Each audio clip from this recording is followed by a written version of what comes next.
안녕하세요. 반갑습니다. 국가유공자 길잡이입니다. 이번 시간은 저번 시간 국가보훈처 보도 자료에 대한 보충 설명과 그러면 신체 검사를 상위 종합병원에서 발행하는 진단서로 신체 검사를 대신한다고 그랬는데 그러면 어떤 준비를 해야 되고 어떻게 해야 되는지에 대한 내용과 마지막으로 주의사항까지 간단하게 설명을 한번 해드리겠습니다. 자, 저번 시간에 국가유공자 보훈심사에 전자심의제를 도입한다고 하였고 신체검사를 서면으로 실시한다고 하였습니다. 그러면 이 내용에 대해서 조금 더 보충 설명을 한 번 더 해드리겠습니다. 자, 여기 보시면 전자심의제를 도입한다고 그랬습니다. 기존 시행령은 국가유공자 보훈심사를 출석, 대면, 회의 방식으로 규정하고 있었는데 이제부터는 인터넷 등 정보통신망을 활용한 전자심의를 시행령에 새롭게 규정함으로써 시간적, 공간적 제약을 받지 않는 전자적 방식에 의한 보훈심사에 대한 근거를 마련했다고 시행령을 발표하였습니다. 자, 그러면서 기존에 신체검사를 할 때 대면 신체검사를 하였는데 이제부터는 최종 진단명이 기재된 상급 종합병원입니다. 상급 종합병원은 2020년 11월 기준 42개의 종합병원이 있었습니다. 이 내용은 이 앞번 영상에서 제가 이 42개 종합병원에 대한 상세 설명까지 해드렸기 때문에 궁금하신 분들은 앞의 영상을 참고하시기 바랍니다. 상급 종합병원의 진단서를 제출하는 경우에 서면 심사에 의한 상위 등급 구분 신체 검사를 실시할 수 있도록 규정을 새롭게 마련했다고 하였습니다. 자, 그러면 이 과정을 한번 다시 살펴보겠습니다. 국가유공자 등록 절차를 보시게 되면 여기 등록 신청이 있고 국가유공자 등 요건 관련 사실 확인서 의뢰가 있습니다. 보훈지청에서 해당 기관으로 의뢰를 하는 것입니다. 요건 관련 사실 확인이죠. 이 사람이 국가유공자에 해당되느냐, 해당되지 않느냐. 그럼 이 해당 기관은 어딘가 하면 만약에 여러분이 육군에 근무했다.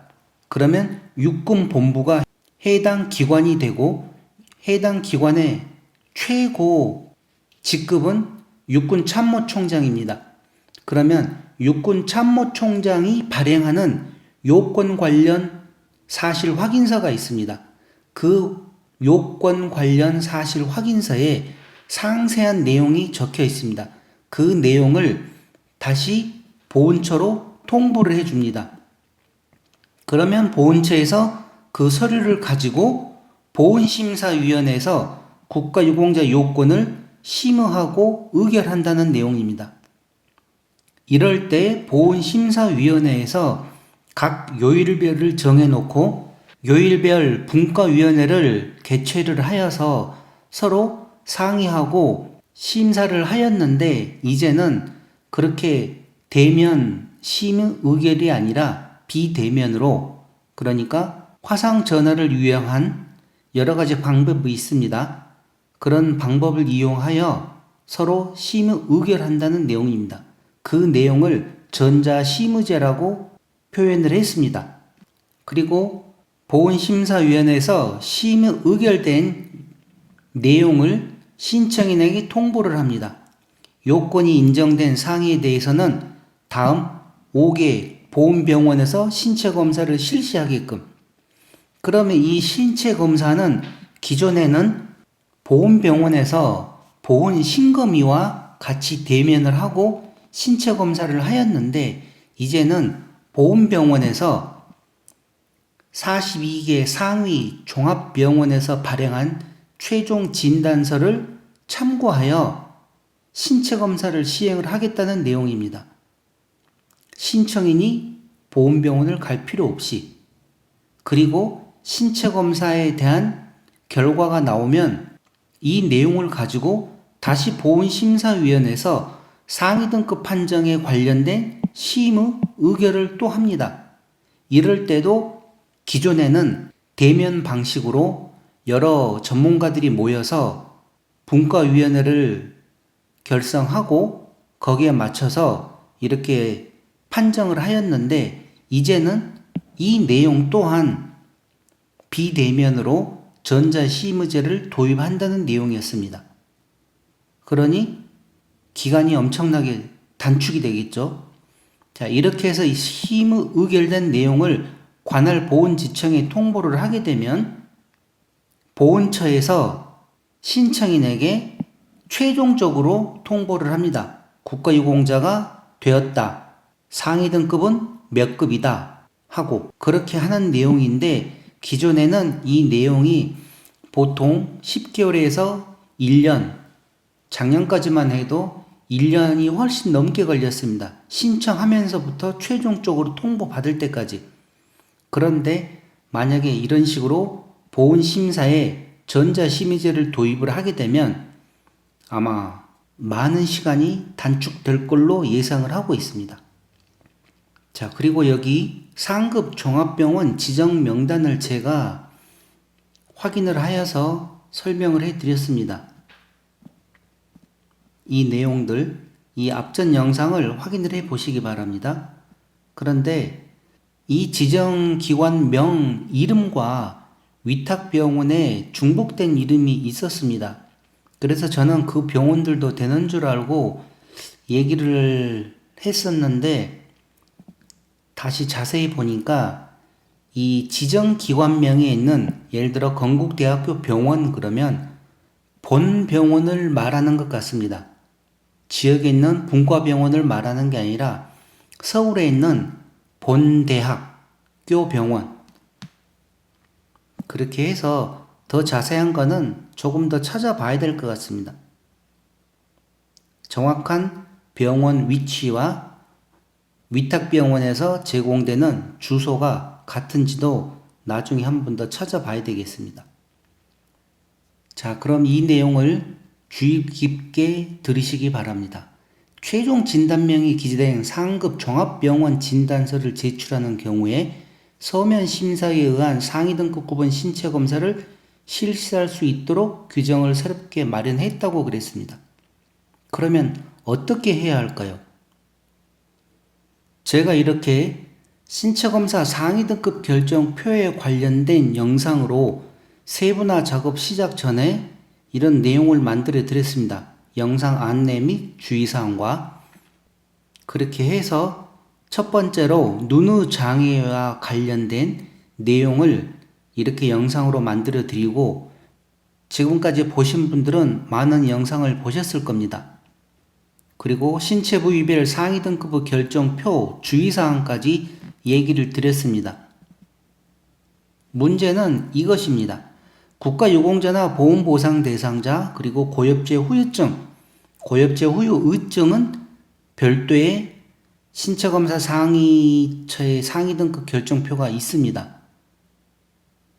이 아래 영상이 그 내용입니다. 고엽제 후유 의증과 관련된, 그리고 나머지 국가유공자나 보험보상 대상자, 고엽제 후유증이신 분들은 이 신체검사 상위처 상위 등급 결정표를 참고를 하셔야 됩니다.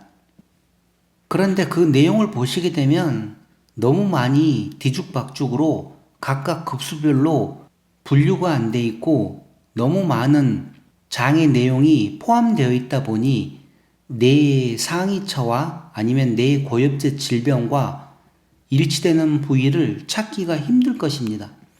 저 또한 너무나 힘들었기 때문에 제가 이 영상을 준비를 하였는데, 이제부터 이 영상을 보시는 분들께서는 더 준비를 하셔야 될 게 한 가지가 더 있습니다. 제가 그동안 만들어 드렸던 영상이 몇 가지가 있고 앞으로도 이 많은 영상들을 보여드릴 것입니다.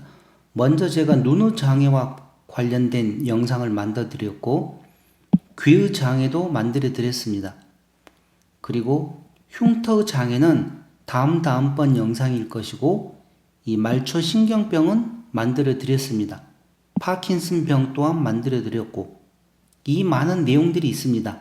당뇨병도 기존에 있던 영상이 있습니다. 여기 보시면 허혈성 심장질환도 영상이 만들어져 있고,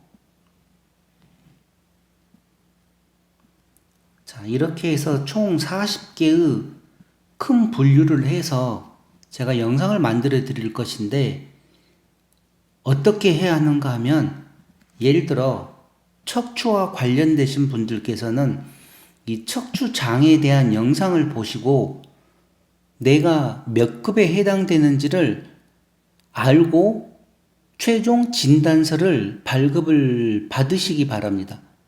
물론 진단서를 받을 때 그냥 진단서만 받으면 되는 게 아니라 검사를 하겠죠. 상위종합병원에서 진단서를 발급하기 위해서는 CT가 됐든 MRI가 됐든 촬영을 할 것이고, 거기에 대한 근전도 검사, 여러 가지 부수적인 검사들을 다 할 것입니다. 그리고 나서 최종적으로 이 사람에 대한 진단서를 발급하는 것이기 때문에 그 내용을 알고 내가 과연 7급에 해당될지 6급 이항에 해당되는지 6급 1항에 해당되는지를 알고 재판정 신체검사나 국가유공자 신체검사를 신청하시는 게 더 유리하다는 내용입니다. 예를 들어 눈의 장애를 한번 살펴보겠습니다. 눈의 장애와 관련된 신체 부위별 상위 등급의 결정표, 물론 이 내용은 제가 다 영상으로 만들어 드렸기 때문에 영상을 참고하시기 바랍니다. 상위 등급 구분표를 참고를 해서 눈의 장애 편을 보게 되면 7급에 당뇨병성 망막 합병증이 있는 사람이 있습니다. 그러면 고엽제 후유증이 국가보건처에 등록이 되어 있는 분들 중에서, 당뇨병으로 등록되어 있는 분들 중에서 만약에 시야에 시력에 문제가 있다 그러면 시력 검사를 하고 진단서에 당뇨병성 망막 합병증이 있다는 내용이 포함이 되게 되면 신체 검사에서 7급을 받을 확률이 있다는 내용입니다. 6급 1항을 살펴보겠습니다. 한눈이 실명된 사람이 있습니다. 진단서상에 당뇨병으로 인한 망막 합병증으로 인해서 한눈이 실명되었다는 내용이 진단서에 기록이 되어 있으면 신체 검사를 할 필요 없이 상위 종합병원 진단서만으로도 6급 1항에 해당될 수가 있다는 내용입니다. 그리고 5급은 한눈이 실명되고 다른 눈의 교정 시력이 0.3 이하인 경우에 이 내용이 그대로 진단서에 기록이 되어 있으면 시력 검사하고 당연히 교정 시력 나오겠죠? 그렇게 해서 0.3 이하고 한눈이 실명되었다. 그러면 이제부터는 더 간단하게 신체 검사에서 5급을 판정을 받을 수 있다는 내용입니다. 그런데 조건은 일반 병원 진단서가 아니라 상위 종합병원입니다. 국가보건처에서 요구하는 대한민국에 있는 42개 종합병원. 무슨 얘기인가 아시겠죠? 그 외 다른 병원 진단서는 인정을 하지 않습니다. 그러니까 42개 종합병원을 정확하게 확인을 하시고 본인들 지역에 있는 병원에서 진단서를 받으시기 바랍니다. 그런데 무조건 진단서만 가지고 되는 게 아닙니다. 제가 이 영상들 1. 눈의 장애부터 시작해서 이 40번 종합 판정 기준까지 이 40가지 영상을 만들어 드릴 것인데, 본인들이 고엽제 질병이나 상위처로 인한 부위가 있으면 그 부위가 과연 국가보건처에서 요구하는 신체 검사에 포함이 되는지 안 되는지 알아야 된다는 내용입니다. 무조건 진단서만 가지고 신체 검사를 한다고 상위 등급이 나오는 것은 아닙니다. 여러분들도 생각을 한번 해 보십시오. 진단서에는 그냥 추간판 탈출증으로 인한 몇 주간 요양을 해야 된다. 그렇게만 나왔는데 그 진단서를 가지고 국가보건처에 신체 검사를 신청했을 때 과연 급수가 나올 수 있냐 이거죠. 물론 나올 수는 있을 것입니다. 7급이나 아주 낮은 급수가. 그런데 똑같은 진단서를 발부를 받을 때 7급은 어떤 내용이고 6급은 어떤 내용이고 5급은 어떤 내용인가를 정확하게 알고 그 내용을 가지고 가서 담당 의사들과 상의를 하게 되면 담당 의사들이 그 내용에 맞게끔 진단서를 더 세부적으로 작성을 해줄 수도 있습니다. 물론 척추나 이 정형외과 쪽 관련돼서는 정확한 수치가 아직은 나와 있지 않기 때문에 어렵지만 나머지 허혈성 심장 질환이나 당뇨병, 눈의 장애, 귀의 장애, 치아와 관련된 내용들은 딱 숫자가 표시가 됩니다. 그러면 그 숫자가 국가보건처에서 신체 검사 시 해당되는 상위 등급과 일치가 되는지 안 되는지 그 내용을 확인하시라는 내용입니다. 그러면 더 유리할 수가 있죠. 자, 그러니 제가 이 만들어드리는 38개의 장의 내용과 39번은 2개 이상의 상위처와 40번은 종합판정입니다. 상위처가 3개 이상일 경우, 그리고 추가적으로 각각 내용들이 더 많을 것입니다. 40개가 훨씬 넘어갈 걸로 알고 있는데 이 내용들 하나하나 살펴보면서 내 몸은 몇 급에 해당되겠는지를 잘 검토를 한번 해 보시기 바랍니다. 그리고 끝으로 주의사항이 있습니다. 진단서를 발부받으러 병원을 가실 때 여러분들이 생각을 한번 해 보십시오. 내 몸이 건강할 때 병원에 가서 진단서를 받는 거 하고 내 몸이 상태가 안 좋을 때 병원에 가서 진단서를 받는 거 하고 어떻게 해야 되겠는지를, 그리고 보훈처에 신체 검사를 신청하시려고 그러면 가장 최근에 진단서가 필요할 것입니다. 물론 기본적으로 3개월에서 6개월 이내 거를 요구를 할 것이고 그렇지 않을 경우에는 더 빠른 최신 진단서를 요구할 수도 있습니다.